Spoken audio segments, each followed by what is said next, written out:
Coleman here. So, ladies and gentlemen, today I have a very good friend in the studio, Mr. Stuart Taylor. Stuart and me spend a lot of time together. You'll pick it up.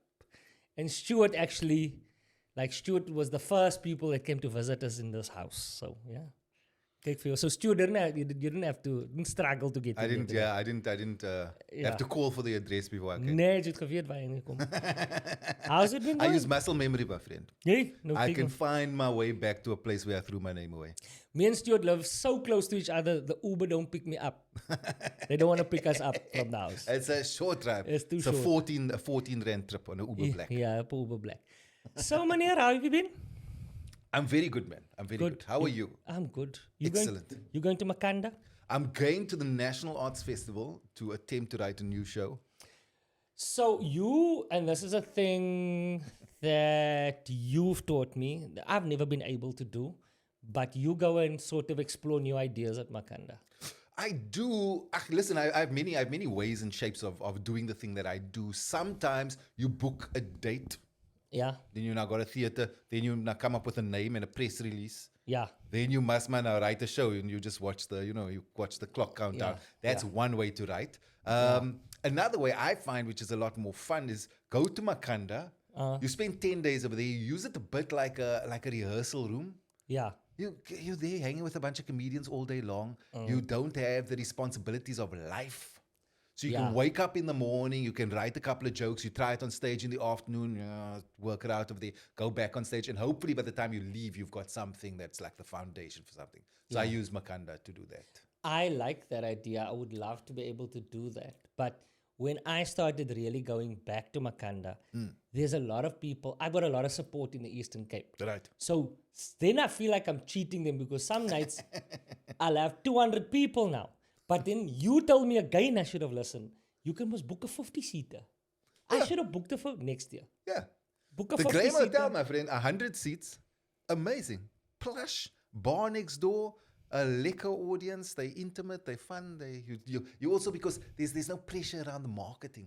So you're printing a couple of flyers and people go, oh, Alf's here, cool. And they'll come and watch. And you preface it by saying, listen, it's a work in progress. And also, audiences who come to the arts festival expect something that's a little bit less polished. Not that they expect it, but they love if it's experimental. You know what I mean? So now you can do something which is, okay, I'm a bit out of my comfort zone over here, trying new stuff. So I've written shows like that in the past. But the other way I'll write is I'll write material and then just take it to the clubs. That's by far the best way. Like that gets you your best shows, is to take it 10-minute bits, 5-minute bits, 7-minute bits, you go in the club, and then the audience who's not your fan base, they'll tell you. And when you go, listen, I'm making 19-year-olds laugh for this joke. Yeah. Then I go, nah, that's fine. That one's fine. Yeah. Listen, but it's treacherous, man. That's exactly what I used to do. The drive to do. Makanda, that's the No, the club thing. The Makanda thing I haven't tried yet, but the club thing I used to do that. I'm a club comic, come through that. But nowadays, because you can do it in Cape Town, Joburg is a bit of a struggle at the moment. Yeah. But, there's ebbs and flows in these things. But I always I go to clubs and there's 25-year-olds or 19-year-olds. I'm talking about divorce, wives. Of course it's not going to work. So it's that struggle. No, it is. But that's therein lies the challenge. That's the best part of the challenge. You go, okay, these oaks are at a different phase. Yeah. Yo, bruh, when you're there and now you're at the armchair theater, 17-year-olds, now you're talking to them about death and the imminent end of your life. And then you panic, man. Every time I do it, I go out there with an idea, then I go, they're not going for it. Then you panic, then you tell them the jokes will work. Then you've done focal for the night, actually. So for me, sometimes all I need to do is I need to hear it in front of an audience to know it's going to work. Yeah. Even if I go, listen, it didn't work for you guys, or maybe you smiled at me, a smile from the 17-year-old, that's a standing ovation at a corporate gig, my friend. That is true.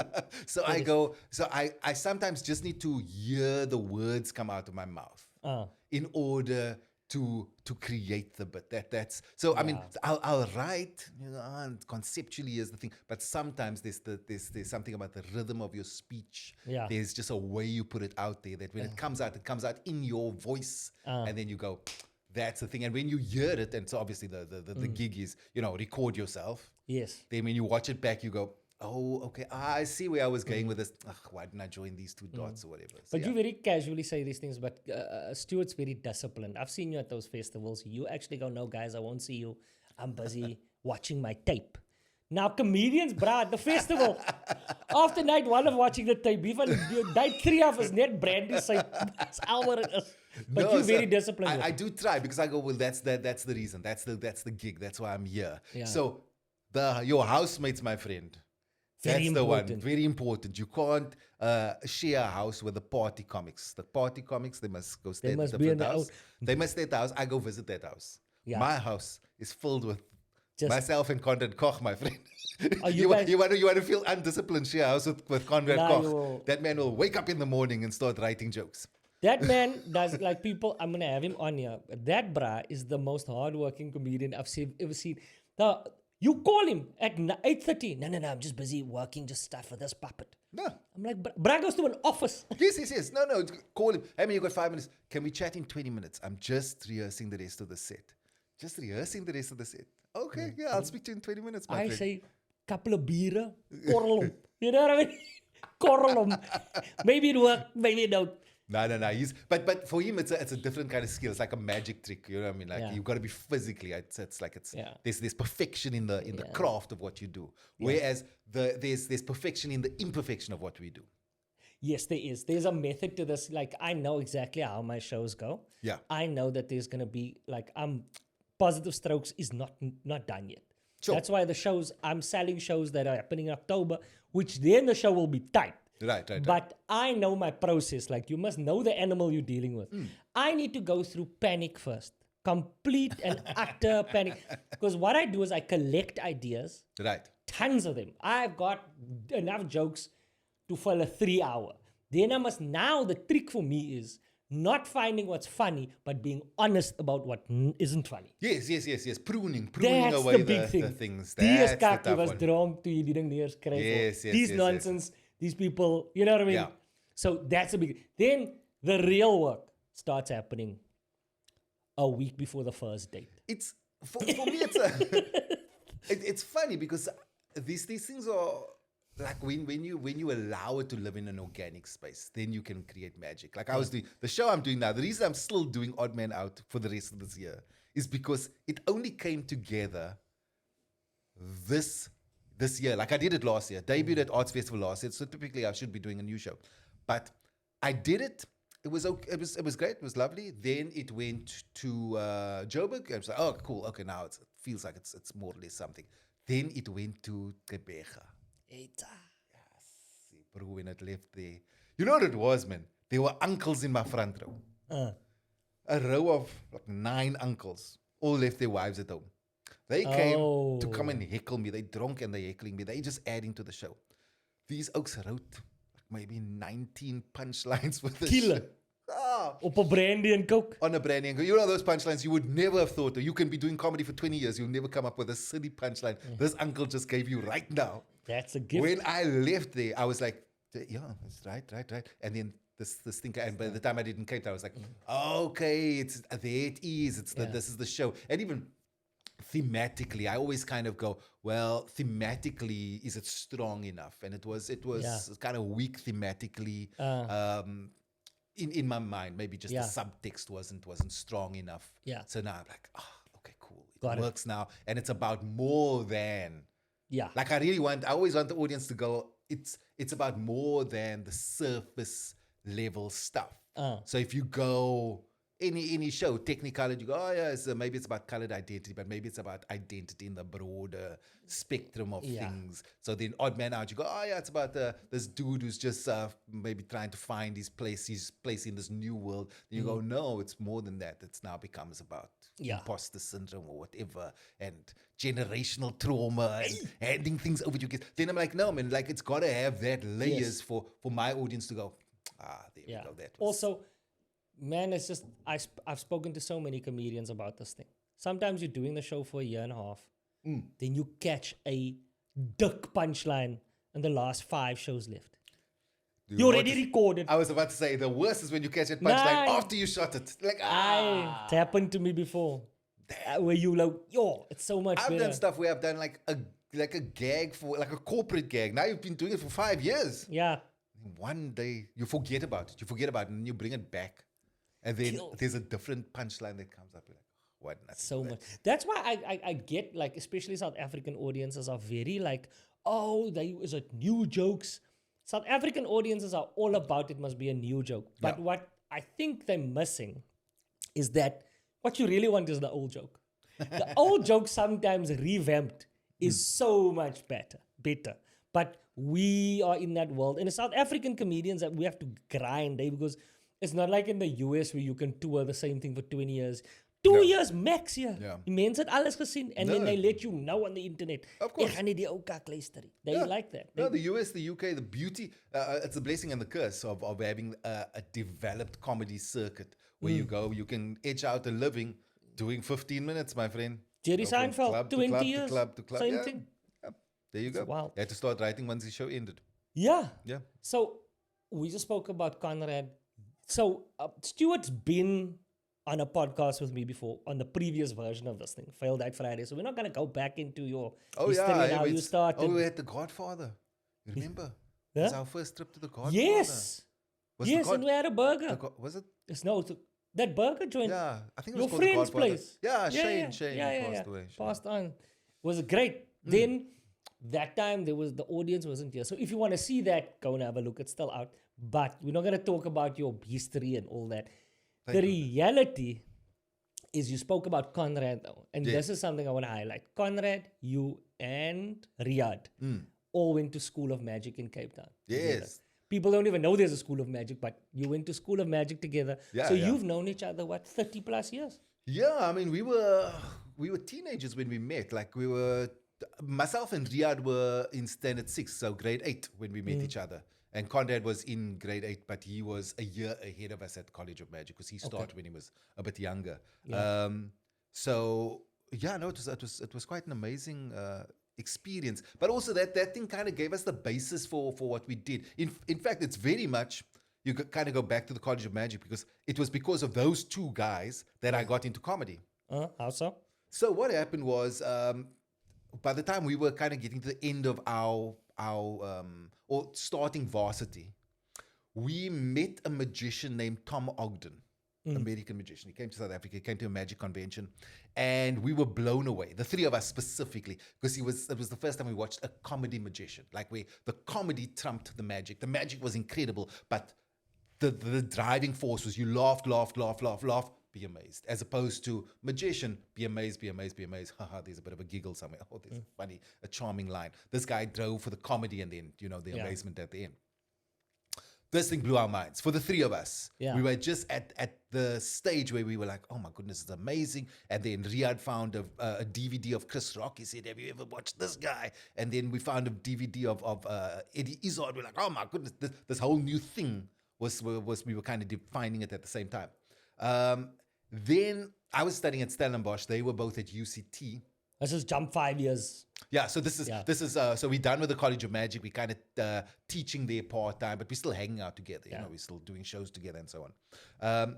So you taught at the School of Magic? Yeah. So it's a Saturday thing. So often when you graduate, you go back and you volunteer for a little bit. Okay. So by the time, I would always come back home on a Saturday and spend my time at the college. Then the UCT's drama department said they want to do a comedy night at a pub called Barney's. And they found some young drama students that wanted to do comedies. They had like 3 or 4 of them. And they found a couple of other people who were kind of in the comedy space, who were kind of doing things out there. Dave Levinson was one of them. Chris McAvoy. And they pulled in Riyadh and Conrad. And they said, hey, man, you guys are from UCT, but we know you perform as well. Come and do the thing. So they did it, and they did it the next week. They did it the next week. And Riyadh was studying medicine at the time, so obviously fairly demanding, so he couldn't just keep doing these things. Yeah. So like by week number 3, he's like, listen, I can't actually, I've actually got to study. Yeah. So he called me up. He said, yo, Stu, come do some magic tricks, make it funny. Mm. Ah, okay, cool. And then I drove through Thursday. You also afternoon. at varsity at this Yeah, time. but varsity. I mean, it's like my second last year. Yeah. Drive through to Barney's. We're over there, and this is like a life-changing thing because now I'm on stage for people my age. Bear in mind, the way I make money now is kids' birthday parties. So this is a very different situation. Yeah. Number one. And number two, at varsity, you're doing kind of close-up magic. You're trying to, hey, what's your name, girlfriend? Yeah. And trying to show chicks card tricks. Yeah. That was the MO. So now I'm on stage and it's a very different thing. But I'm there, I'm like a magician. I'm freaking dressed up in a shirt and tie and all these also like very casual and like, oh, they're showing no respect for the stage over here. But anyway, I'm there. Hello, ladies and gentlemen. And you got your funny lines and very stiff. And then someone sent a tequila up on stage. And then I was like, oh. And then he was like, drink it. And I was like, oh. And then I was like, this doesn't happen at kids' birthday parties. Yeah. This is much better than kids' birthday parties. Anyway, week in, week out, that thing happened. Yeah. And eventually that collection of people became the Cape Comedy Collective. Barney's became a comedy circuit. I just graduated from varsity and a gap year became a career. That's fascinating. Because also you said that you were doing so many, once over a beer, you said you were doing so many kids' parties, you were like earning money like an adult. Yeah. In high school. Well, high school was one because, I mean, there are no expenses at high school. Yeah. But at varsity, you come, like, I mean, even the context of 2025, if you were earning like, I don't know, $750 for a kid show, right? This is 30 years ago. Yeah. Now you come, I get back to Cape Town, you do like 2 on a Saturday and 2 on a Sunday. Maklame, bro. Now you're earning $3,000 on a weekend. And it's, Brother, you're earning $12,000 a month in 1995. nay, you're killing the game. Rent in Rondebosch is $3,000 a month in. Brother, you got flat in town for like $100,000.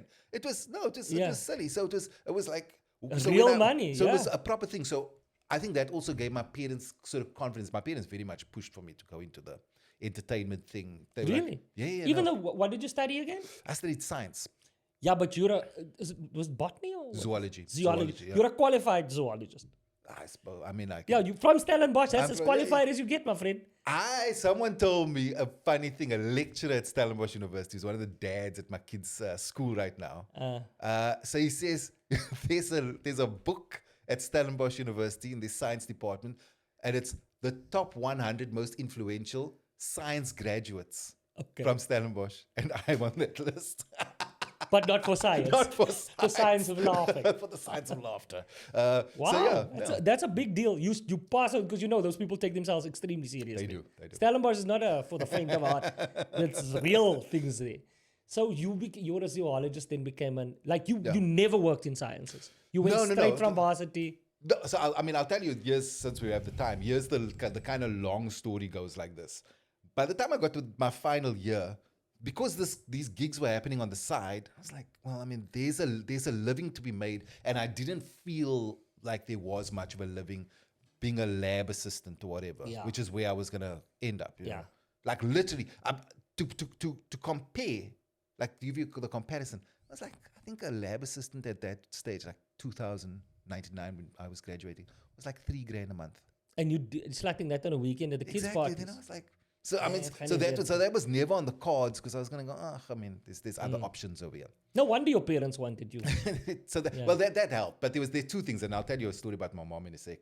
So I get to my final year, I go, this thing is not really working out. So I apply for those, like, for lack of a better one, I never applied for this one, but the one is the MISA program, which is like a thing that Maersk used to do, where they send you to 12 different countries and you learn something in each country. Yeah. So you come to the HR department in Cape Town and you go to the logistics place and then shopping company. Exactly. And then by the time you finish that program, you kind of enter middle management and you understand the whole business, and then they fast track you to whatever.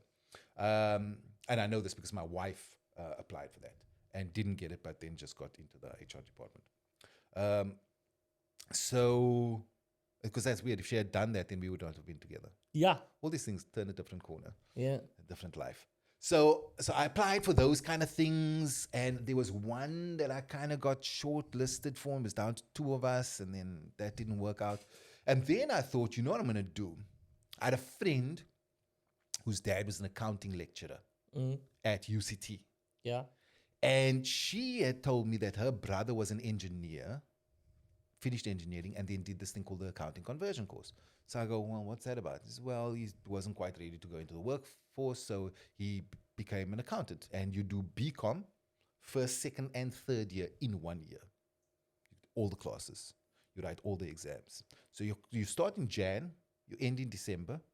You get classes 6 days a week. Sundays is tutorials. What's the institution? At UCT. So you do the whole You do an BCom entire in a BCom year? in a year. My bro. You can only do it if you've got a degree.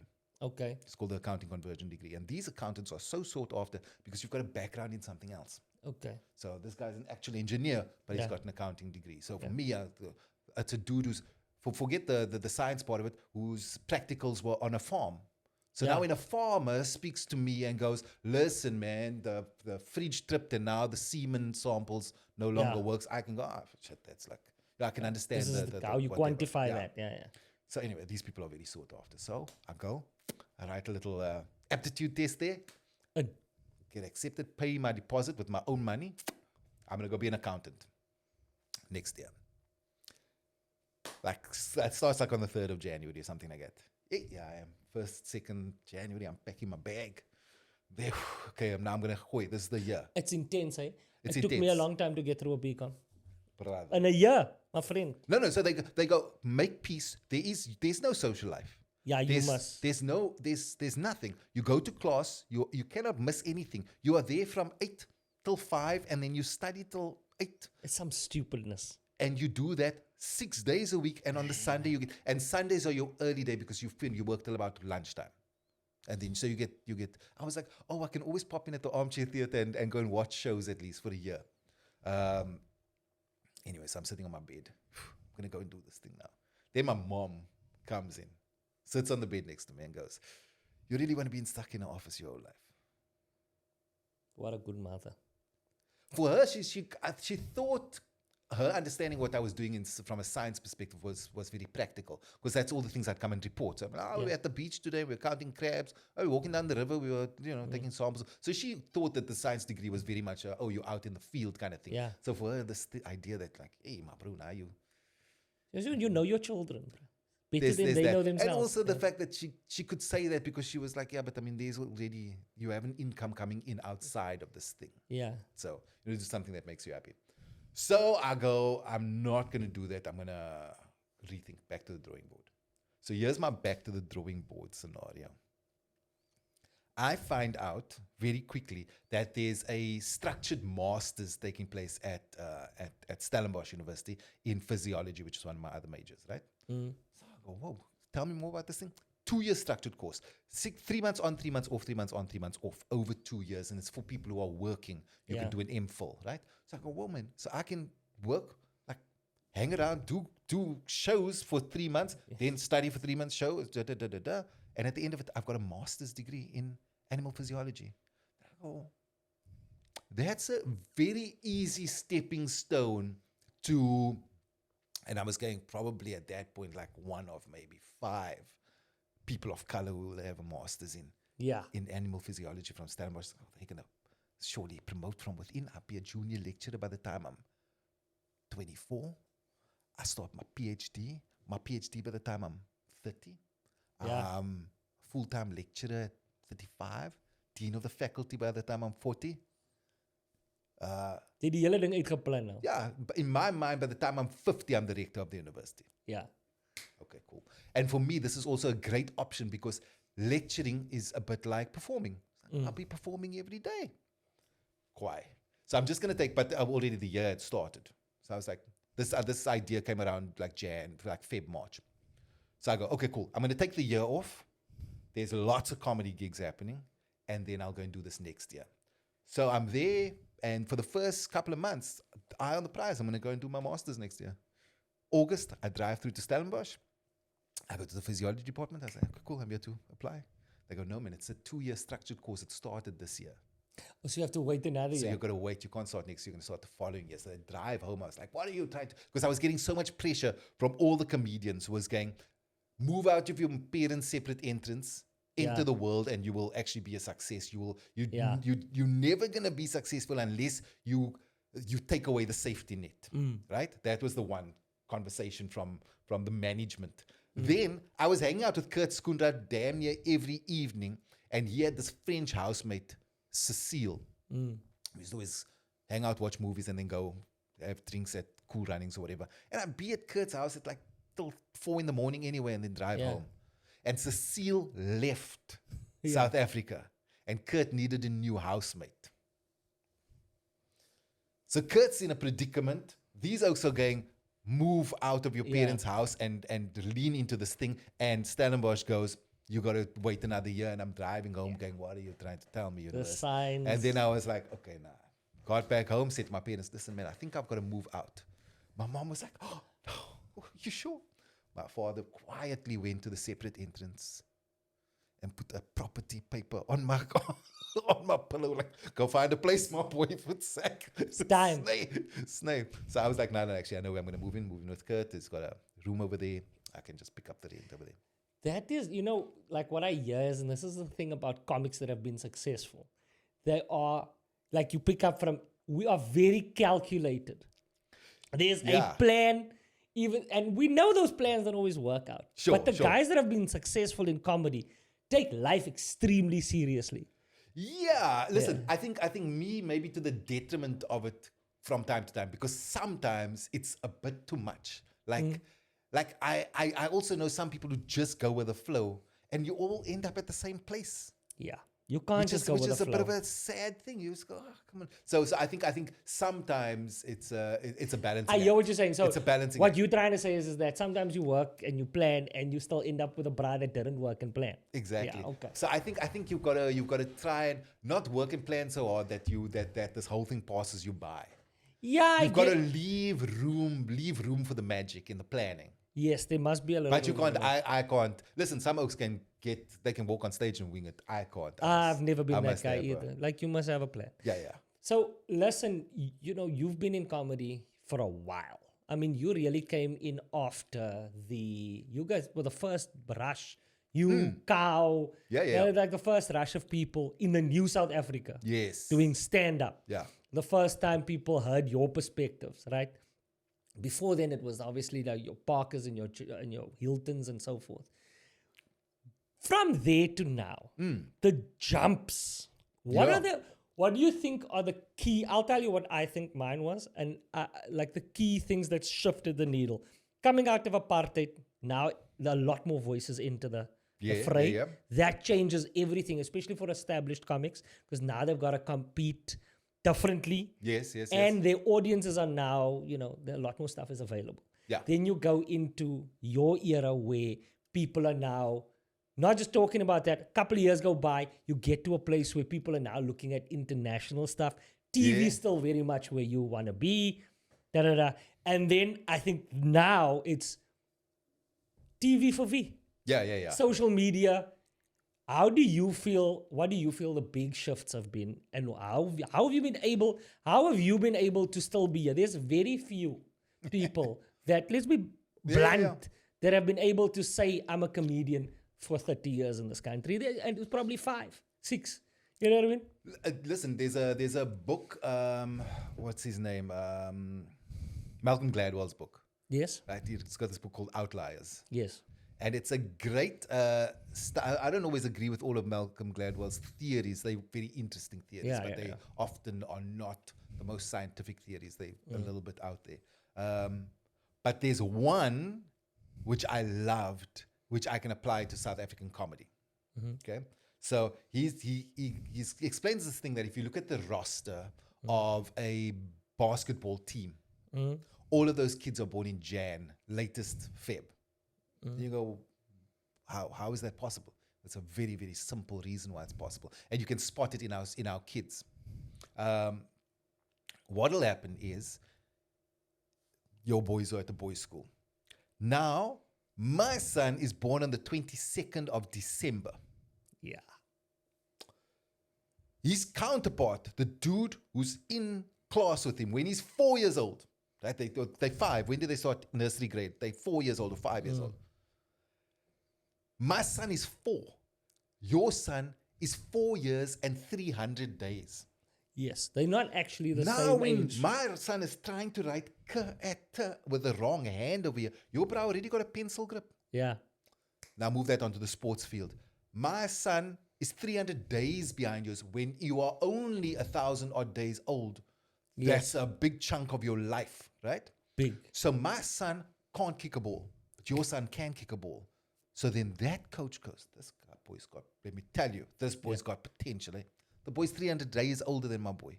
Yeah. He doesn't have potential. He's just got life.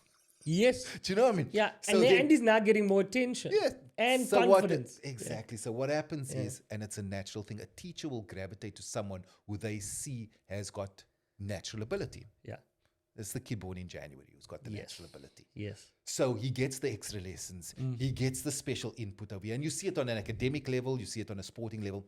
Anyway, so you go, yeah, you must plan your lights, eh, so that they Yeah. can come in January. That's the first point. Now, I'll tell you something very interesting. My generation of comics, about 95% of them were born in 1977. Really? Yes. And there's something very special that happened.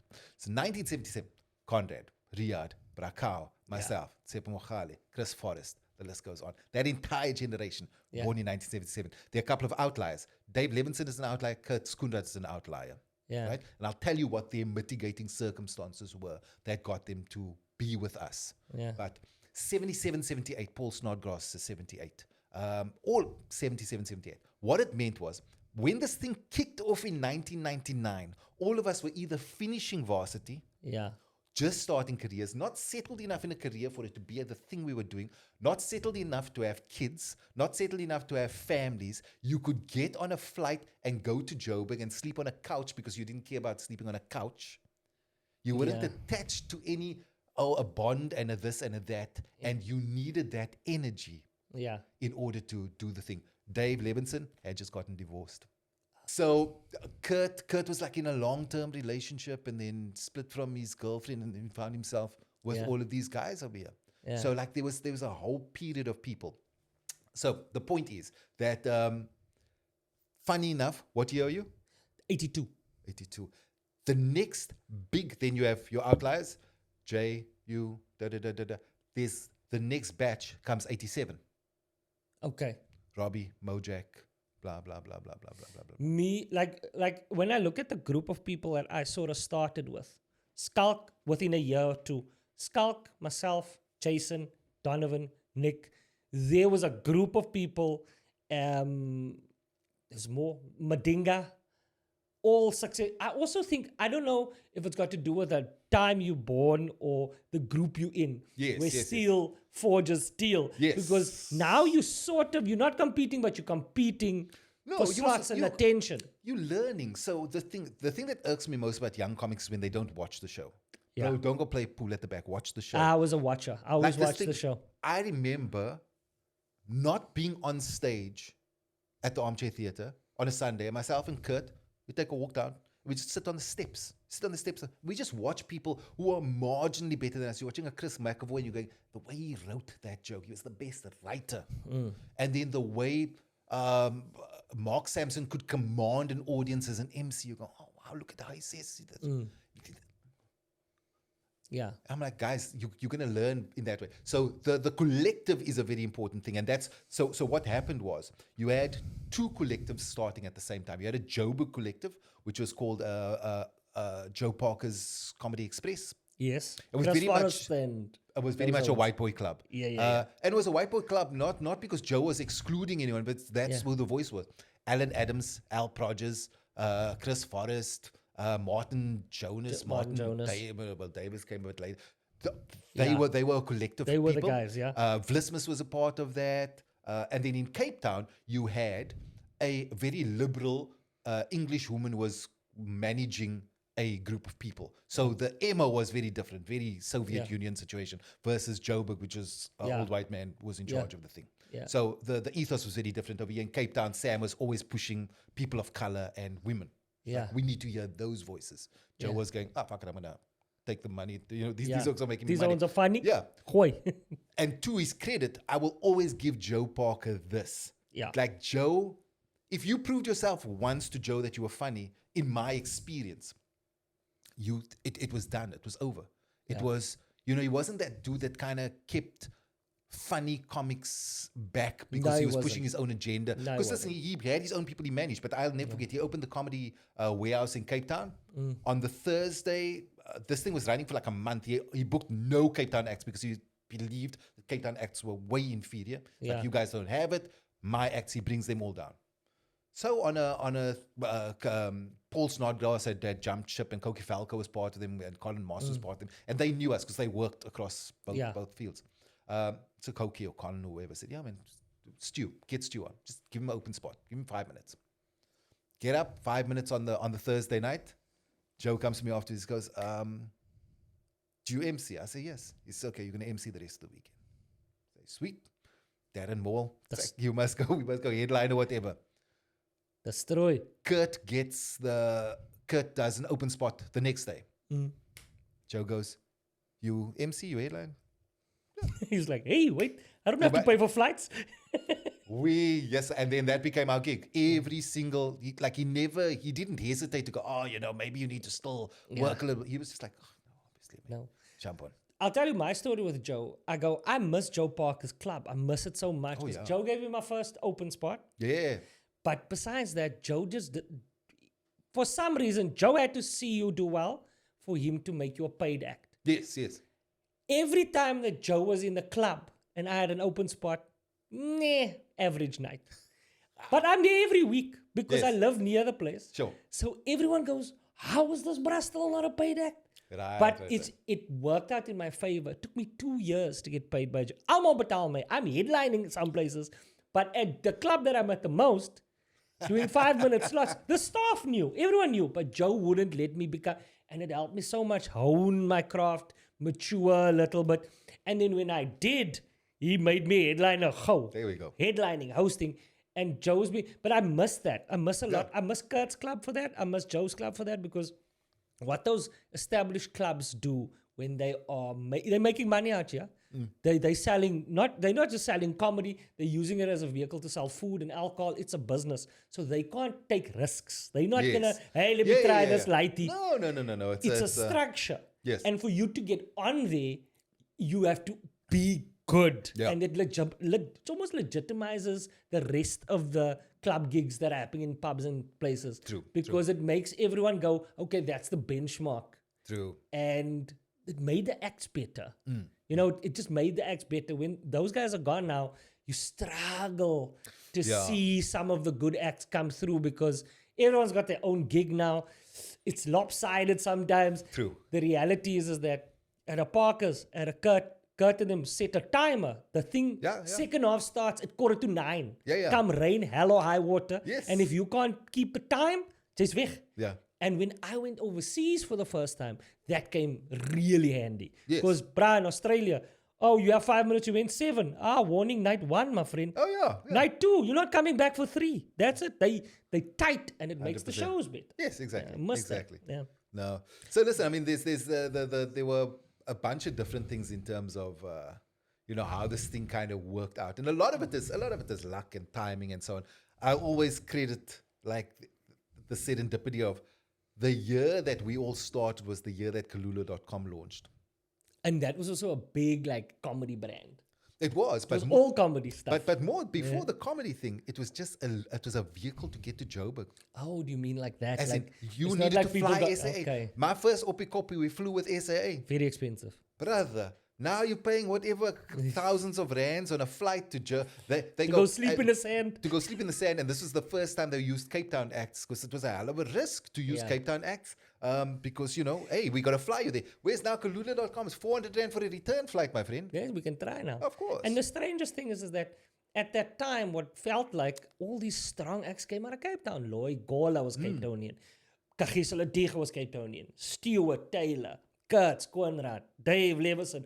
All of these acts from Cape Town.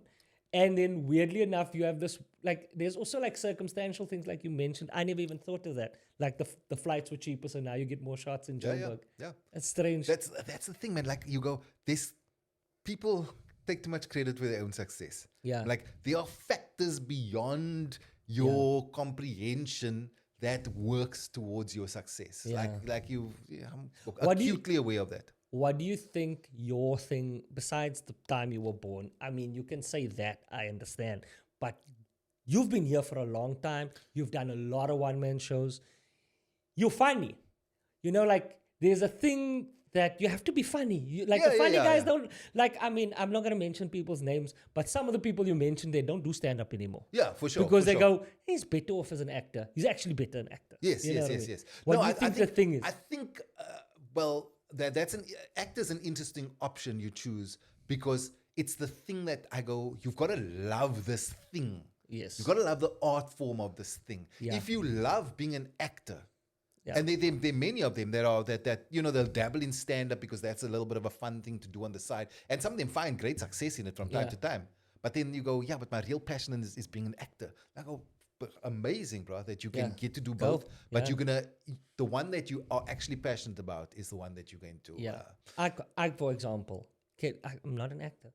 Nah, I can carry myself, but yeah, it's it's a not for thing me. to dabble in, but it's not. It doesn't turn me on in the way that this thing does. So even in terms of being creative in other spaces, because I get to be a jack of all trades. I get to be a producer. I get to be a writer. I get to be a director. I get to be a consultant. I really do get to be many, many different things and wear many hats. Yeah. But the thing I love more than anything is performing stand-up. Yeah. And listen, the ones that last is we love. Yeah, doing you must love stand-up. it. Yeah, Because it's 100%. that thing of you're going to drive to OBS and it's raining. Yeah. Now you're there, then you walk into a club, then you go, but there's only 9 people over here. Yeah. And they didn't know I was going to come here, but it's fine because I really want to try. I need to take these 4 lines over here and put it in front of an audience because I need to hear it, to my point earlier. Yeah. I need to hear it come out of my mouth and go, oh, that was amazing. Yeah. And then drive home is worth it. You go, yeah, that was great. Yeah.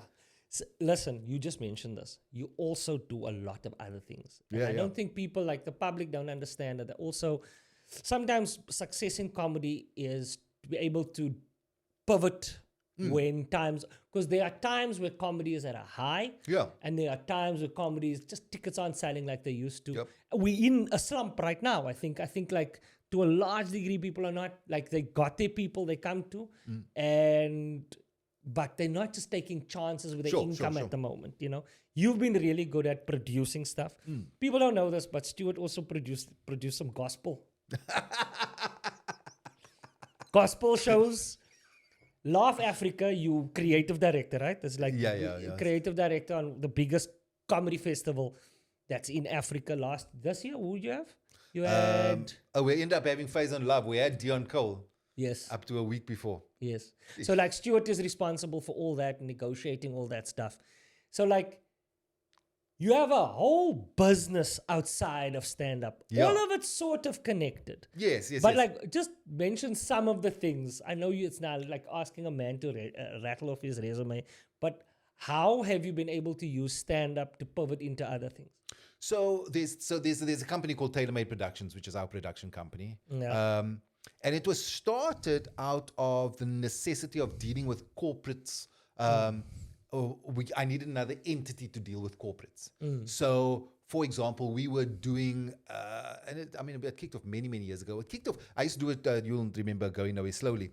Shortly after Going Nowhere Slowly, Tailor Made Productions formed because we figured, this thing, maybe we could create similar things. And we did. We created a documentary and it's little bits and pieces. We kind of dabbled in television creation, as it were. And then it became a vehicle to deal with corporates. If I was touring, if there was big sponsors involved, then there's an entity that can speak to an old mutual. As opposed to Stuart Taylor's asking for this money, there's Tailor Made Productions, and then and they can present a PCA to you after the fact and blah, blah, blah, blah, blah. And also VAT implications. Yes, of course. Helps out with that. So Tailor Made Productions started, and by about 20, and it ticked over. It was just my little entity that worked for me. And by 2016, it became an entity unto itself. Okay. And that's when it started.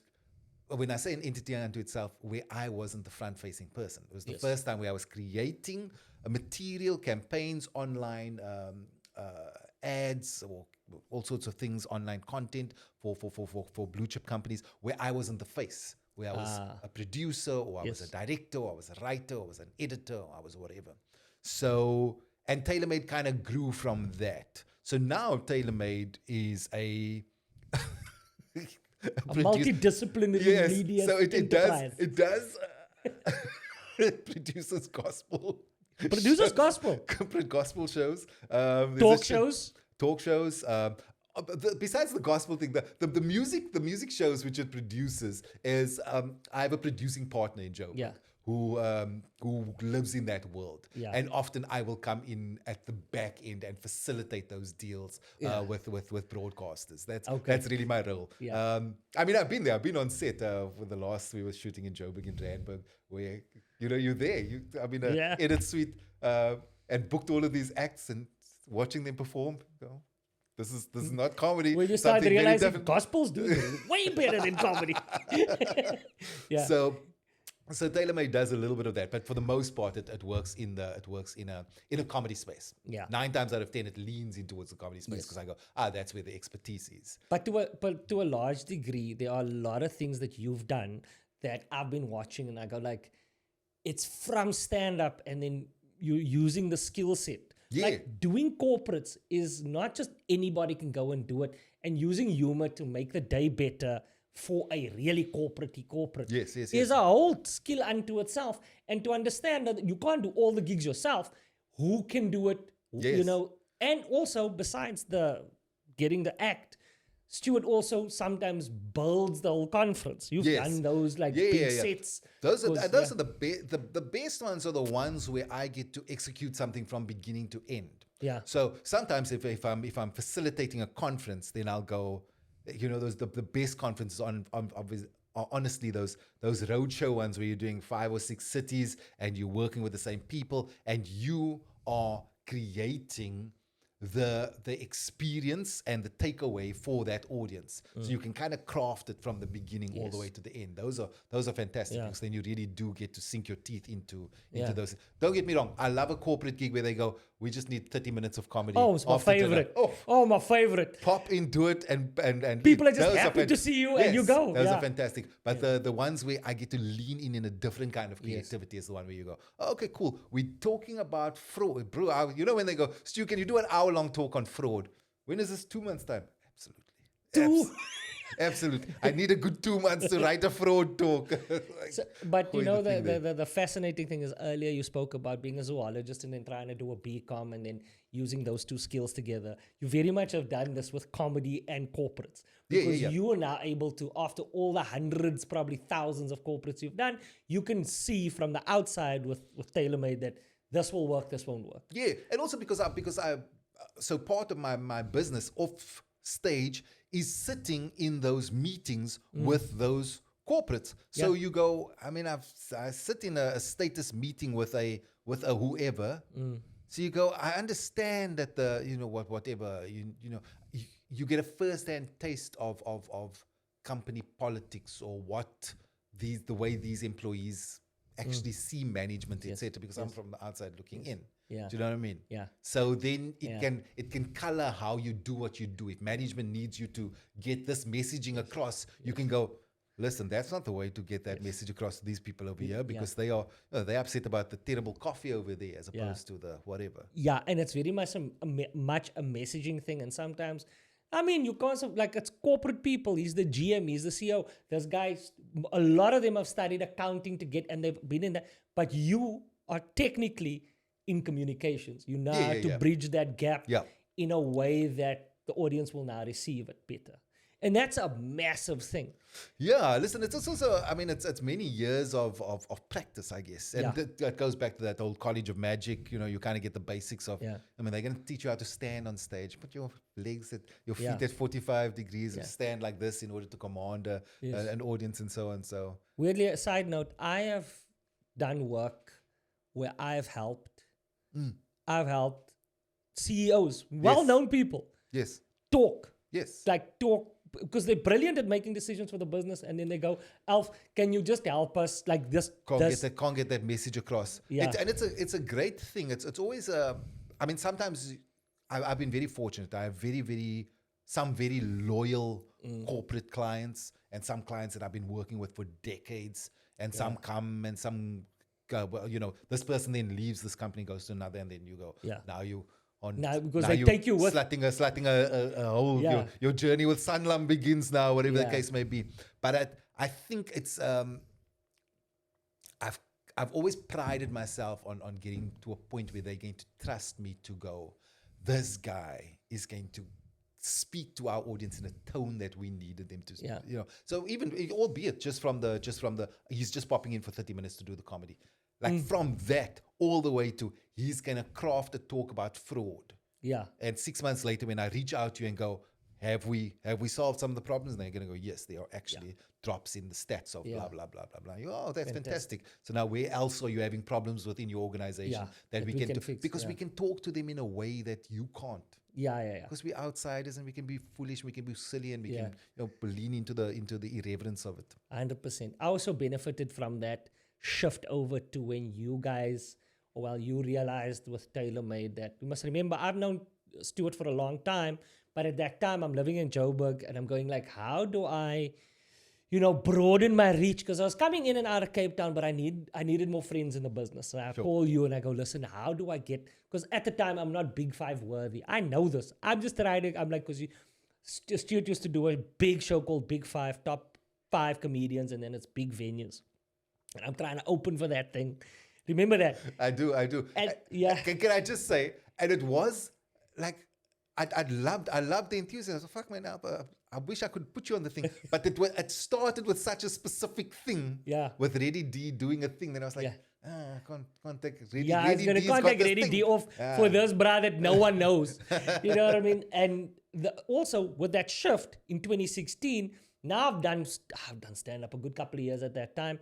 Then when you started going, okay, I'm doing shows, that type of lineup shows, you tear down. You'd also do smaller, like we go to Nels Break. Yeah. And then I was in that group. And the funny part was, the very first time I picked up a camera to do vlogging was on that trip with me, Stuart. You can find it on my channel.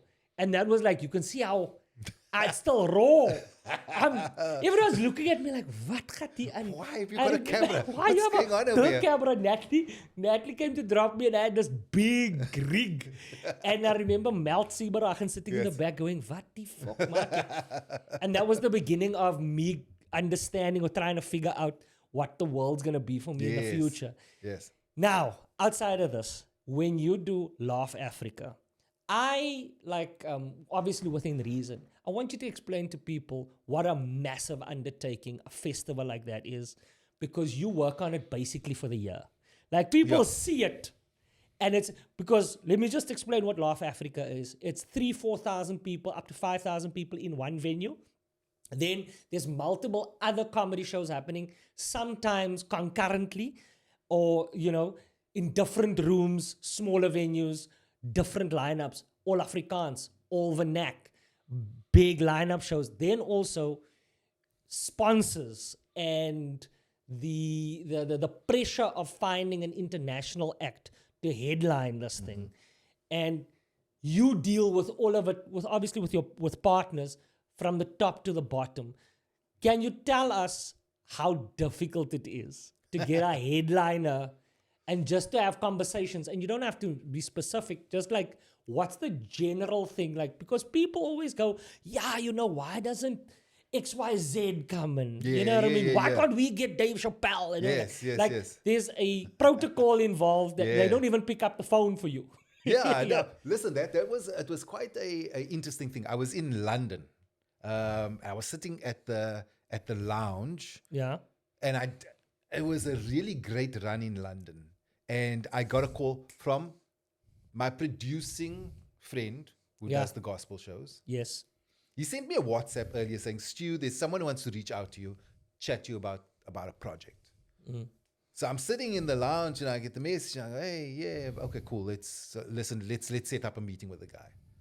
So I land in Cape Town and I meet with this guy, and he goes, "Listen, we want to do this comedy festival. It's going to be the biggest ever. Blah blah blah." And he gives me a kind of broad strokes thing of what he thinks it could be, and so many of these ideas I'm thinking are bullshit and pie in the sky. To his credit, one or two genius ideas that I would not have believed would have worked. So. But I get sold this idea that, you're going to wave your magic wand, mix your potions, and come up with a thing. And I don't quite realize the intensity of what it is, because the first year there were two very big sponsors involved, and so you had to manage the relationship with the sponsors. Yes. So thankfully, because of a little bit of corporate knowledge, but not nearly to this extent, where literally when we started the project, and it's I work on it for many, many months. And when I say I work on it, it's work. At 8:30 in the morning, there's a status meeting. Yes. Until 9, with a team of about 15 or 16 people on a call. Yeah. Every day. Yeah.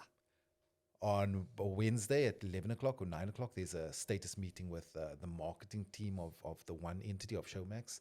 Then at Thursday at 11 o'clock, there's a status meeting with the content team of Showmax, because we're also producing content for streaming. Yeah. So just pause there. So I think it's important to mention that when you look at Laugh Africa this year, that they had Helen Zille was being roasted. Helen Zille. We had who was the headline act? Faizon Love. That's all Stuart and him. That's all. How I want you to finish, but how do you even get Helen Zille's phone number?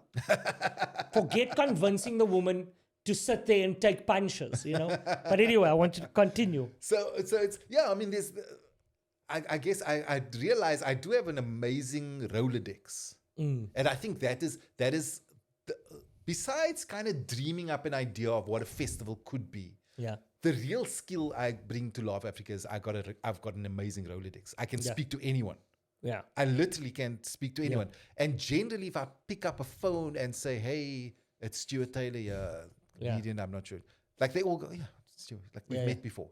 Yeah. So, so on the Helen Zille one was an interesting one, because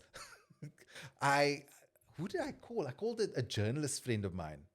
It was we were at our wits' end. We went through. I'll tell you this year's roast story. We went through a whole bunch of people, and we actually had sort of secured someone, and that person pulled out, because that's the risk of the roast, is that someone might get cold feet. Yeah. So we went back to the drawing board. and leave you in a lurch. Oh yeah. After billions of rands of advertising has gone out. Thankfully, we hadn't announced it, but we were about to announce, and the person said, "No, not okay." So now we go back to the drawing board. We present 5 names to. So it was a big name, obviously. I mean, you can't roast a small person. Yeah. So anyway, it is what it is. We go back to the drawing board. I go, "These are my 5 guys. This is at this junction. We've got about, call it 6 weeks to go before the roast. Yeah. The lowest hanging fruit. Nah, Showmax is not biting. Not biting on any of these. Go back to now. Our morning status meetings become, who are we roasting? Now, if you give me these 4 names, I've got to spend my day trying to get hold of these people. Yeah, and it's not easy people normally to get to. It's high profiles. Ever. So on this one was wild. So the morning meeting comes, and Helen's name comes up again, and it had come up before, and Showmax goes, "Come on, man," because they really wanted a politician. They were really hoping for a John Steenhuisen or a Gayton McKenzie. Yeah. Anyway, Helen's name comes up, and I'm like, really? And for whatever reason, they're all excited about Helen Zille. I understand that. I see exactly why. I get it. But for me, I was like, "Oh, okay." Yeah. So one of the partner goes, Yeah. "Stu, can you speak to her, Stu? Speak to her today." I'm like, "Yeah, because I can just speak to her today." Yeah. So I send a buddy of mine a message. I'm like, "Do you have Helen Zille's phone number?" So she sends it to me. Just okay. So, "Hi, Auntie Helen. Stuart Taylor here. Got a project with Showmax. Love to chat to you about it when you've got a minute free." So she messages me back, and she goes, "Listen, I'm just going into a thing this evening. Let's chat tomorrow morning. I'll have time between 7:30 and 7:45. So go, 15 minutes. 15 minutes. Hey, message the auntie or call her the next morning. Up and ready when you're free to chat. So she says, okay, I'm just getting done.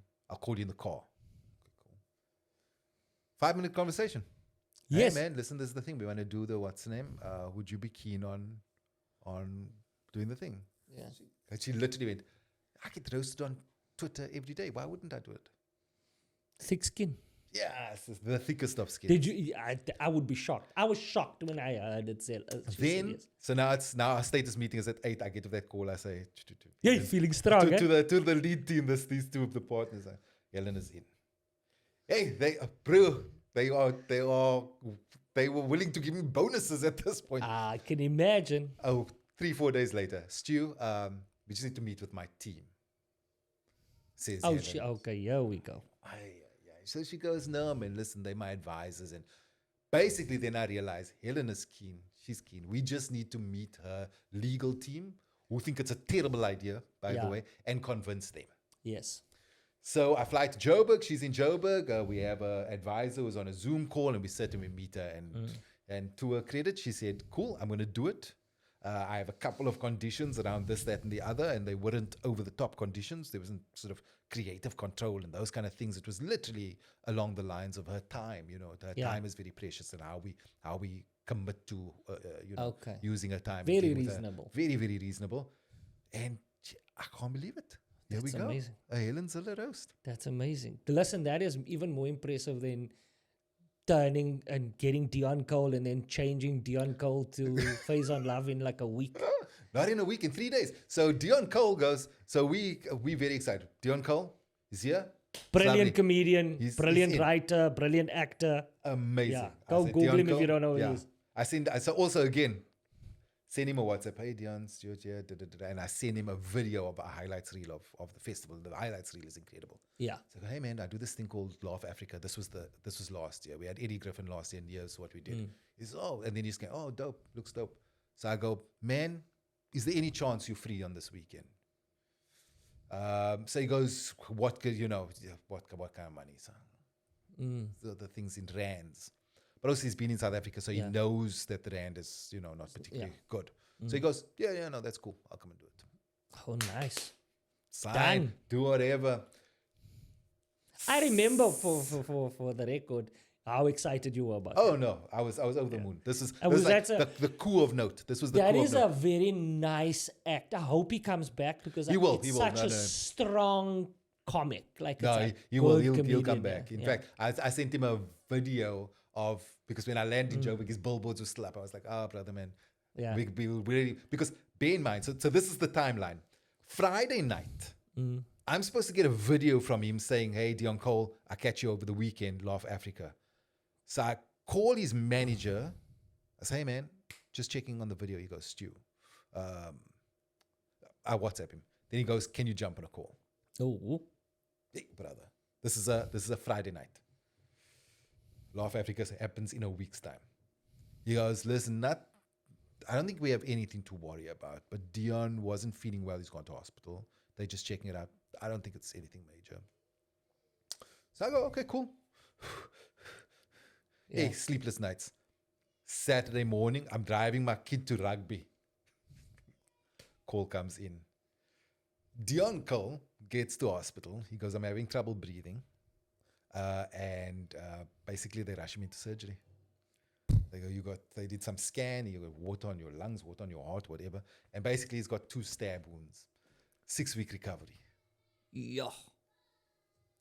I get back, I call my team. I said, guys, we need to jump on a call. Now I must break the news All to hands them. on. All hands on deck. My publicist needs to announce on Friday, but I can't announce because he's busy shooting a series for BET. So we can't announce Deon Cole's in hospital now. BET needs, our statement needs to align with BET's story. Yeah. So I tell, okay, you draft three Different ones. the PR publicity situations. This is saying this, this is saying this, this is saying this. And now it's all hands on deck on trying to find someone. Dude. Hey. Because these internet, like a guy that headlines like that, like a Faizon Love, dude, getting him on a couple of days is like catching lightning in a bottle. We caught one bit of lightning and then he got into trouble. So you know where the lightning was we caught? On the Sunday. Ooh. Earthquake. Oh, you were going to get him? Yeah, he said, send me the agreement outside. That's a big act, man. So I was like, so funny. Draft the agreement, get it off, send it to him. He lands in his inbox, and then he comes back. He goes, yo, man, I just called the club next week to cancel. And it's the third time I'm canceling on them. And now they're threatening legal action. Oh. So I can't get out of That's it. I was like, no, good to know that you want to come to South Africa. And to their credit, there was a bunch of acts because we then just went all hands on deck and used. I have a great sort of partner who's very, very connected in those spaces. And I was like, yo, man, every WhatsApp group. That was actually wild. So that Saturday, Sunday, Monday, Tuesday, no sleep because now during the day, we're working on Laugh Africa. Stages are going up, my friend. I have no international headliner. Stages are being built. But at night, I'm busy talking to America to try and get them. And then the Sunday, the Monday, Faizon signed. Okay. So you just got lucky. Really. We got very, very lucky with him. Yeah. But I will say this, the two people you just mentioned, great acts. Hopefully they come. Earthquake, for the record for me, one of the funniest specials in the last 4 or 5 years. Hands Earthquake's down. Netflix special. Hands down. And then the other one is one that I always urge people to go and watch is Ali Sadiq. Yeah. Ali Sadiq is probably one of the most exciting, established act already, many years, but he doesn't have these big Netflix specials. Yeah. Doesn't have like big Amazon Prime or Disney isn't coming to knock on his door. He releases all of his specials, sold out, tours, like one of the biggest touring acts, sold out, and then he releases all of his material for free on YouTube. Yep. And he put out now a million views in a day. Yeah. Like a domino effect. So and this is what I like about him. He looks a certain way because he was in jail. This guy was in jail at one point in his life for some drug dealing, right? But he speaks about it. Yes. But the most family friendly act I've seen in years because he talks about it, but he doesn't speak about very much like me, and I think you as well.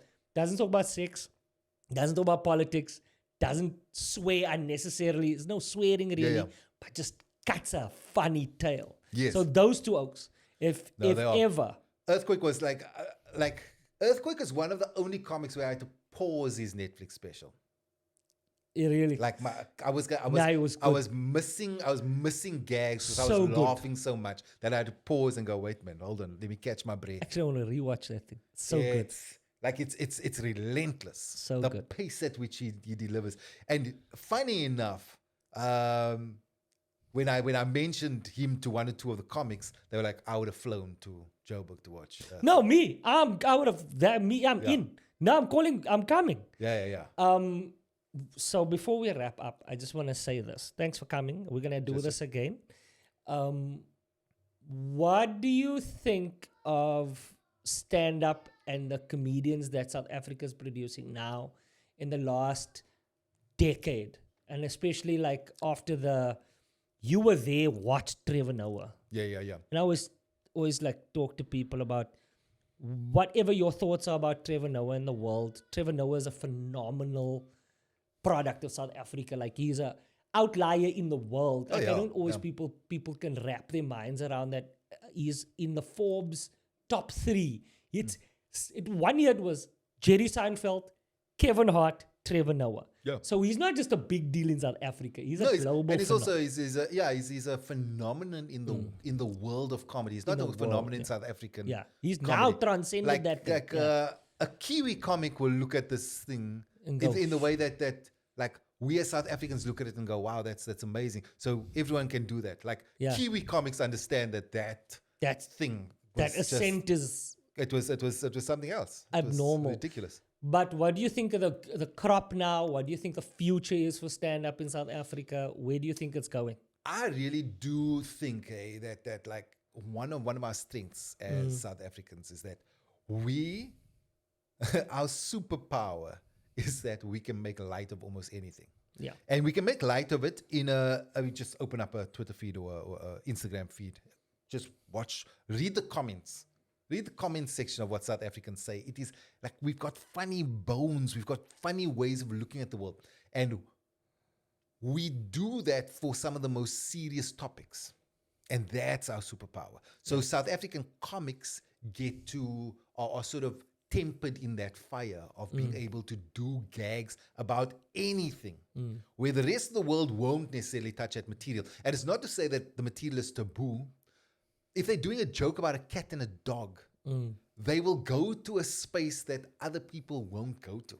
Yeah. Just because they tempered in a different way. So I think they've already got a leg up because of how we grow up, or how we talk to each other, because of how we relate to each other. It's what you hear around a dinner conversation, or around a braai or whatever. Yeah. So South African comics are tempered in that thing.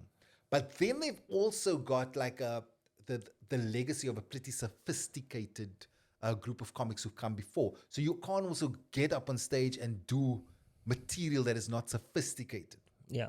So we're hanging with Yasin Barnes the other day, we're taking photos. And then he told me about a comic, a contemporary, who did a joke. And he said to the guy, like, it's a weak joke. The guy's like, it's a good joke. He's like, no, I could see the punchline coming a mile away. Like, respect the audience. It's like, this is not 1990, it's not freaking Kazakhstan, it's not wherever. Yeah. Like, this audience over here, you need to show them some level of sophistication. Yes. The ones who are paying top dollar to come and watch over here. So there are those two things at play, is that there's a level of sophistication on which they jump on, they stand on the shoulders of guys who've created a certain expectation amongst audience members, and then tempered in that flames of being able to tell things in the craziest ways. Yeah. Like, I mean, watch someone like Eugene Koza. You go, so good. Man, so good. Man, that you can Eugene Koza can do 40 minutes about a Uber delivery guy on a bike. Yeah.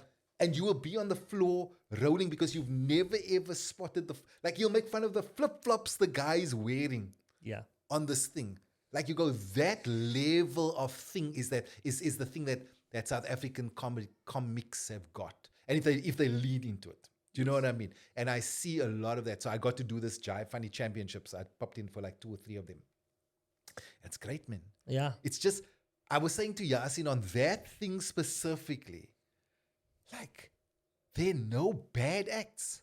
Like, back in the day, we would do comedy competitions and you go, one was a definite winner, 2 or 3 were right, and then you're like, just the bottom what is going on over here? Bottom end is packed. Yeah. No ways, my friend. Go and watch a Jive Funny Championship lineup of newbies trying to get a spot on the Jive festival. Yeah.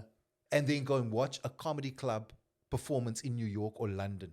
Oh, my friend. These newbies are running circles around the people who are making a living in those comedy clubs. I wish South Africans like everyone had, could see, because we're lucky we get to see these things, because we always put so much value on these international things. And then I go, I've been to New York, I've been to London, I've been to Sydney, I will take 5 lighties here from Cape Town that will smoke most of those rooms. 100%. Not all of them. There are obviously amazing talent in those countries. No, 100%. And sometimes it's culturally, here. Yes, sometimes it's culturally specific and you go, it's going to be a bit of a difficult sell over here. But 9 times out of 10, and especially in those rooms which play to predominantly international audiences, where you've got comics. So in a New York comedy club, if you're in Manhattan, you're not playing to New Yorkers, you're playing to 6 Australians, 7 South Africans, 5 people from Zimbabwe. That's who you're playing to in those comedy clubs. Same with London. You go to a club in London, there's 14 people from Brazil and 19 people from Argentina and 7 people from the States. Yeah. Our acts in front of those audiences can run circles around. And it's a simple thing. Like when you see the world, you start realizing South Africa, when they say it's a melting pot and it's a rainbow nation, it didn't hit home for me until I traveled. I was like, wait, man, Every other country, if you go to Brazil, there's only brown people. If you go to London, it's mostly, like you go to Australia, it's mostly white people. Yep. That's just the way of the country. South Africa, any given night, you can go to Observatory and do a gig. Yes. And there is a multitude of people from different backgrounds, and our comedy in South Africa is more aggressive. It is more aggressive, but also there's like weird, interesting thing. Like, bro, if ever you want to have a self-esteem boost, I'm talking to you now. Where's my camera? If ever you want to have a self-esteem boost, go to London and ride the tube. Like you'll feel good looking, my friend. Like people just look at you on the tube like, where did you come from? That's You look skin delicious. tone. That is Lovely. like it's like Easy an on the cream. eyes. Yeah. You will feel, bro. You think like, God, yeah, it's like. Also, you look you'll like feel you have hope in your eyes. You're just like, oh my goodness, these people really do. And then you step up on stage and they just go, oh wow, this is new and it's fresh and it's different. It's lovely. Before we embarrass and not embarrass, before we offend more international countries, I'm going to say goodbye to my very good friend Stuart here, and we'll try and convince him to go out with me for a beverage now. It's already past 2 in London. It is. It'll be fine. 100%. Anyway, that was it. Thanks for coming, Mania. Thank you very much, my friend.